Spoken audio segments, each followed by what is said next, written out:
1,00,000 మంది శివభక్తులతో కలిసి మహారుద్రాక్ష పూజలో పాల్గొనండి. వెంటనే కాల్ చేసి మీ పేరును నమోదు చేసుకోండి. నమస్తే రమ్మగారు. నమస్తే జయ. రమ్మగారు, మనము కథలు చెప్పుకునేటప్పుడు ఒక్కొక్క దాన్ని ఒక్కొక్క సిరీస్ కింద తీసుకెళ్తూ ఉంటాం కదా. వాటి వెనకాల ఒక కథ ఉంటుంది యాక్చువల్గా, అంటే ఆ పేరు రావటానికి అట్లానే. ఇప్పుడు కథా సరిసాగరం అని మీరు చెప్తూ ఉంటారు కదా, అసలు ఈ పేరు ఎందుకు వచ్చింది? దీనికి ఏదన్నా ప్రత్యేకమైన కథ ఏమన్నా ఉందంటారా? కథా సరిసాగరం బృహత్ కథలో ఉంది.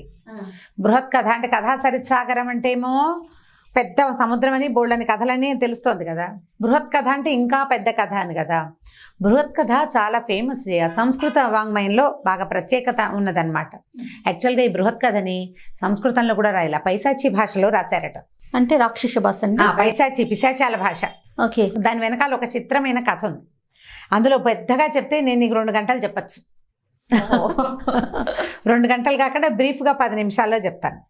2 hours 10 minutes కట్ చేసేస్తారా? మరి బ్రీఫ్ చేయొద్దా? మరి ఇప్పుడు నేను మీకు ప్రతిసారి చెప్పట్లేదా? ఒక సినిమా చూస్తాము, సినిమా చూస్తే 3 గంటల సినిమా కదా, సినాప్సిస్ చెప్పంటే ఏం చెప్తాం? 4 వాక్యాల్లో చెప్పం కదా.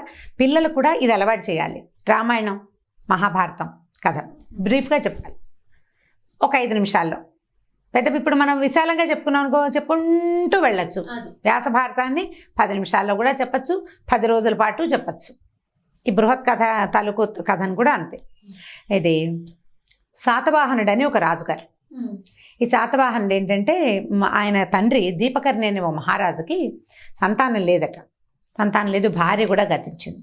అయితే ఆయన చాలా దిగులుగా అట్లా ఉన్నాడు, సంతానం లేదని, ఆ రాజ్యానికి తన వెనకాల వారసులు లేరని అలా దిగులుగా ఉంటే, ఒకరోజు రాత్రి ఆయనకి కల్లో ఒక అమ్మవారు కనపడ్డారట.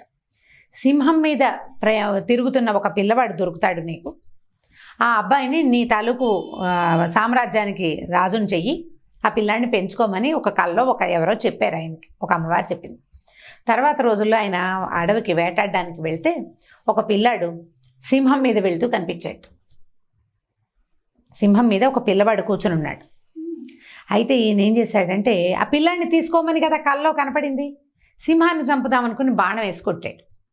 పిల్లాన్ని తీసుకోమన్నారు, సింహాన్ని తీసుకోమని చెప్పాలి ఆ కల్లో. అందుకని సింహం మీకు బాణం సంధించేశారు కదా. ఆ బాణం తగిలిన సింహం ఒక గంధర్వుడుగా మారిందట. మారి ఏం చెప్పాడంటే, నేను ఒక గంధర్వుణ్ణి, ఒక మునికాంతని ప్రేమించాను.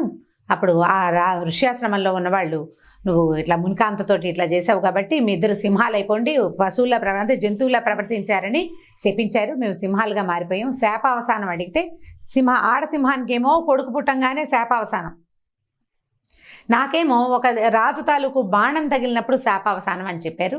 ఈ పిల్లవాడు పుట్టంగానే నా భార్య మరణించింది, ఆమెకు శాపం తీరిపోయింది, మళ్ళీ మామూలుగా తన పూర్వజన్మలోకి వెళ్ళిపోయింది. నేను ఈ పిల్లాన్ని పెంచుకుంటూ తిరుగుతున్నాను, చుట్టూతా ఉన్న ఈ మిగిలిన సింహాల పాలతోటి నేను ఈ పిల్లాన్ని పెంచుతున్నాను. నీ బాణం తగిలి నాకు శాప విముక్తి వచ్చింది, నా పేరు సాతుడు అని చెప్పాడు. సాతుడు అతని పేరు. ఈ సాతుడు వాహనంగా కలిగిన వాడు కాబట్టి ఈ పిల్లవాడిని శాతవాహనుడు అని పేరు వచ్చింది. ఆ పిల్లాడిని తెచ్చుకున్నాడు దీపకర్ణి మహారాజు. తెచ్చుకున్న తర్వాత ఈ పిల్లాడు కాస్త పెద్దవాడు అయ్యాడు, చక్కగా రాజ్యం అది చేసుకునేవాడు. వీర చాలామంది రాజకుమార్తెలు, ఏముంది రాజుగారు అబ్బాయిన సరికి బోళ్ళని పెళ్లి సంబంధాలు వస్తాయి. వివాహం అయ్యింది. ఈ వివాహం అయిన తర్వాత ఒకరోజు జలక్రీడలు ఆడుతున్నారట.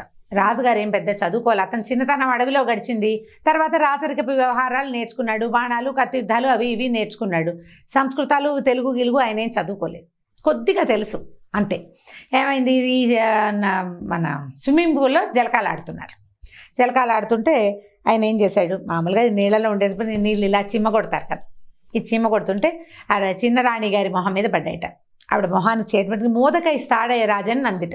ఏమంది, మా ఉదకై తాడయ కలిపితే మోదకై తాడయ అని వస్తుంది.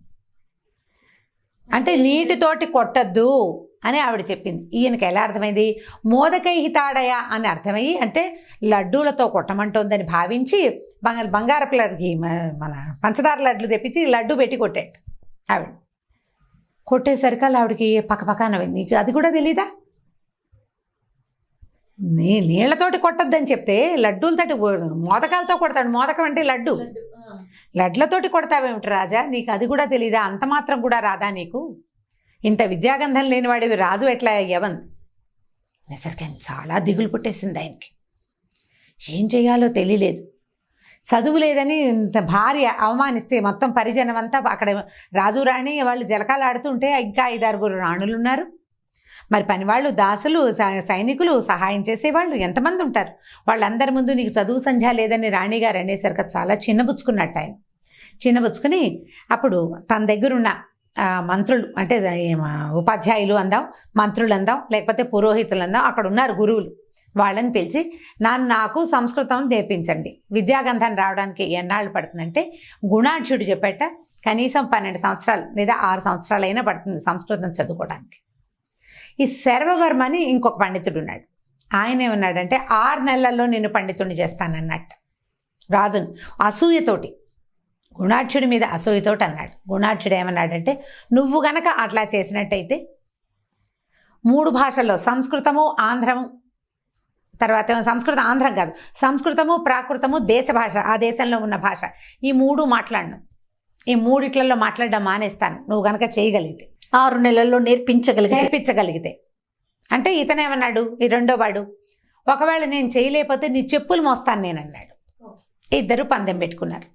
సరే ఈవిడ ఇంటికి వెళ్ళిపోయాడు, ఇళ్ళకి వెళ్ళిపోయారు. గుణాఢ్యుడికి తెలుసు సాధారణంగా చదువు నేర్పించే ప్రక్రియ అయితే ఎవరికి 6 నెలల్లో సంస్కృతాంధ్రాలు కరతలామలకం కావు. రాజు బోళ్ళంత పనిలో ఉంటాడు, అంత సులువు కాదు. ఆయనకి తెలుసు ఖచ్చితంగా, ఆయన పండితుడు. ఈ వెళ్ళిపోయిన వాడి ఇంటికి వెళ్ళి భార్యకి చెప్పేసరికి భార్య ఏంది, అయ్యో ఇదేంటండి ఇలాంటివి తీసుకున్నారు, ఇది చాలా ప్రమాదకరమైన పని, పెద్ద పని, ఇది ఎట్లా అవుతుంది, రాజాగ్రహానికి గురి కావచ్చు మనం. ఆయన చెప్పులు మోస్తానని ఒక తీవ్రమైన ప్రతిజ్ఞ చేశారు. ఇట్లా ఎందుకు చేసావు, మనకి ఇంకా కుమారస్వామి గతి అని ఆవిడ ఏం చేసింది, ఆవిడకి పుట్టింటి నుంచి తెచ్చుకున్న ఒక మంత్ర సాధనం ఉంది కుమారస్వామిది, భర్తకి అది ఇచ్చింది ఆ మంత్రం.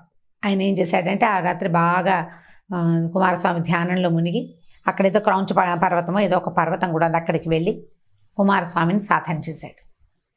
ఆయన నువ్వేదనుకుంటే అది అవుతుందన్నాడు. అప్పటిదాకా పాణిని సిద్ధాంతాలు అవి చాలా ఉన్నాయి, మంచి సంస్కృతంలో నీది ఒక ప్రత్యేకమైన సిద్ధాంతంగా పేరు ఉంటుంది నీది, నువ్వు నేర్పే భాష కాతంత్రమో ఏదో అంటారు దాన్ని, కాతంత్రం అని ఆయనకి వరం ఇచ్చాడు. ఈ ఇంటికి వచ్చి ఈయన ఏం చేశాడు, ఈ శాతవాహనుడికి ఆ విద్యను నేర్పించేశాడు. జరిగిన సభలో ఈ 6 నెలలు గడవల ఏం గడవల, కొద్ది కాలమే గడిచింది. ఆయన నేర్చేసుకున్నాడు. ఎందుకంటే ఆయనకు వచ్చిందంటే వరప్రభావం వల్ల వచ్చింది, అది సాధారణంగా నేర్చుకోవడం జరగలేదు. అందులో రాజు ప్రయత్నం లేదు, నేర్పుతానన్న వాడి ప్రయత్నం ఉంది.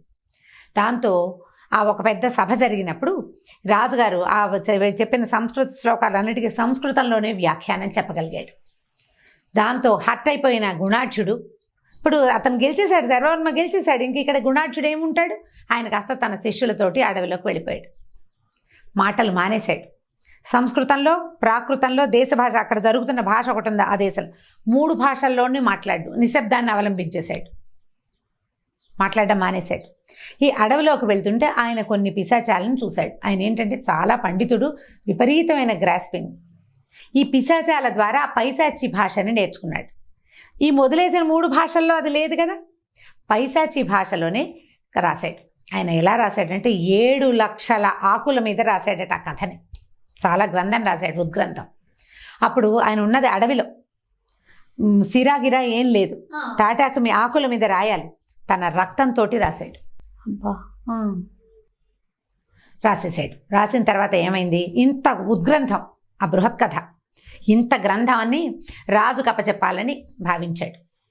భావించేసరికల్లా ఏమైంది, రాజుకు పంపించేసరికల్లా రాజు అన్నాడు, ఇది ఇంత పెద్ద 7 లక్షల కాగితాలా, తర్వాత ఏమో రక్తమా, అసహ్యంగా వాసన వస్తూను, ఈ దిక్కుమాలిన నీరస పిశాచ భాష ఏమిటి, నేను చదవనన్నాడు అని పంపించేశాడు వెనక్కి. 2 శిష్యులు తీసుకెళ్ళిన 2 శిష్యులు వెనక్కి తెచ్చేసరికల్లా ఇప్పుడు రాజు దీనికి నోచుకోనిది ఎందుకు, అది ఆ గ్రంథం అప్పట్లో చూడాల్సింది ఏమిటి, ఎవరైనా ఏ గ్రంథం రాసినా ఇప్పుడు మనం ప్రింట్ చేసి పబ్లిష్ చేసి ప్రజలు పాఠకులు చూడాలి, రాజే ప్రధాన పాఠకుడు, ఆయన చూసి దానికి ఆమోదముద్ర వేస్తే ప్రపంచం అంతా ఆమోదిస్తుంది.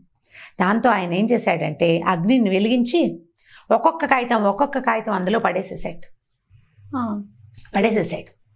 ఆ పడేస్తున్నప్పుడు ఏమైందంటే ఈయన ఈ పైశాచి భాష అన్నీ చదివాడట, ప్రతిదీ కథ చదవటం పడేయటం. ఈ పైశాచి భాష పశుపక్ష్యాదులకి అర్థమవుతుంది. ఇది ఇక్కడ అయిపోయింది. అయితే రాజుగారికి సడన్గా ఒంట్లో బాగోలేదట, ఆరోగ్యం చెడింది, ఆయన పొట్ట బాగుండలే. ఎందుకంటే ఏదో ఆయన తింటున్న మాంసాహారం నీరసమైన మాంసం అంటది. ఆ మాంసంలో ఏ రకమైన సత్తువ లేదు, అది తినటం వల్ల ఈయనకి పొట్టలో అగ్నిమాంద్యం వచ్చిందన్నారు. అదేమిటితో మామూలుగా మాంసం ఎక్కడి నుంచి వస్తుంది? అడవి నుంచి వస్తుంది. ఈ అడవి నుంచి మాంసం తెచ్చే ఈ వేటగాళ్ళని కేకేస్తే మేమేం చేయమండి, ఒక బాపనాయన అడవిలో కూర్చుని ఏవో చదువుతాడు, కాగితాలు ఎత్తి అందులో వేస్తాడు, ఈ భూజపత్రాలన్నీ ఎత్తి అందులో వేస్తుంటాడు అగ్నిలో. మొత్తం అడవిలో ఉన్న జంతువులన్నీ ఏడుస్తూ ఆయన దగ్గర కూర్చుంటున్నాయి, ఒక్కటి కూడా ఆహారం తీసుకోవటల్లా, డొక్కలు ఎండిపోయి ఉన్నాయి వాటికి. ఆ జంతువును ఒకదాన్ని పట్టుకొచ్చి ఇక్కడ వండుతుంటే ఆ మాంసంలో కండలేదు, దాంట్లో సత్తువు లేదు, అది బాగా తిని పరిగెత్తి ఉంటే మాంసం బలంగా ఉంటుంది. అందుకని ఇలా జరిగిందంటే అదేమిటో తెలుసుకోవాలని రాజుగారు అక్కడికి వెళ్ళాడు. అడవికి వెళ్ళేసరికల్లా ఈయన రాసిన 7 లక్షల కాగితాలని ఆయన తగలబెట్టేస్తున్నాడు. ఆ కథ ఒక్కొక్కది చదువుతుంటే ఆ కథలు వింటున్న శిష్యులు, జంతువులు అన్నీ దుఃఖంతో అలా వేళ్లాడిపోయి ఉన్నాయి ఆయన దగ్గర. ఆ కథ విన్న రాజు వెంటనే గబగబా ఆయన ఆపాడు. వద్దు అని ముందెళ్ళిన సైనికులు తెలుసుకున్నారు, రాజు కూడా అక్కడికి వెళ్ళాడు.